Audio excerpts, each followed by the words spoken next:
Alauna na nga hapon kanina, Maris, nung maganap nga yung tensyon at nandoon kami, Maris, na mahigit 8 nautical miles lamang ang layo namin mula nga rito sa Ayungin Shoal. Ito matapos mamataan ang isang China Coast Guard na may bow number 1127. Sunod dito ay isa pang malaking China Coast Guard vessel ang namataan naman sa radar at maya-maya pa ay tumawag na ang China Coast Guard na may bow number 3401 sa sinasakyan naming research ship.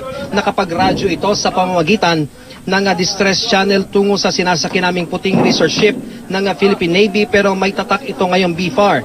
Sinabi ng tinig na magpakilala ang sinasakyan namin. Sinabi rin nilang nasa teritoryo daw kami ng People's Republic of China, kaya kailangan na raw naming umalis sa lugar. Nagpakilala naman ang head ng mission na si Lieutenant Senior Grade Ferdinand Gato at sinabing barko ng Republika ng Pilipinas ang kanilang nakontak. Sinabi rin niya na ang mission nila ay mag-resupply na at mag-rotate ng tropa.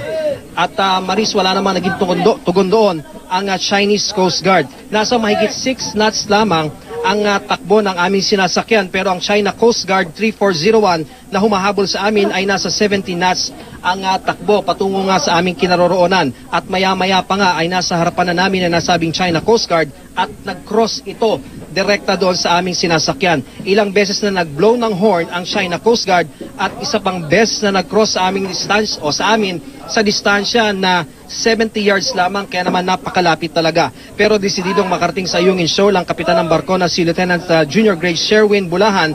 Inikutan lamang nito ang China Coast Guard, kaya naman pasado alas 2 ay nakapasok na kami ng Ayungin Shoal. Mababaw lamang, Maris, itong Ayungin Shoal, kaya naman hindi na nakasunod ang dalawang barko ng China Coast Guard. At bandang alas 3 nga ng hapon, Maris, ay nakarating na kami dito mismo sa BRP Sierra Madre kung saan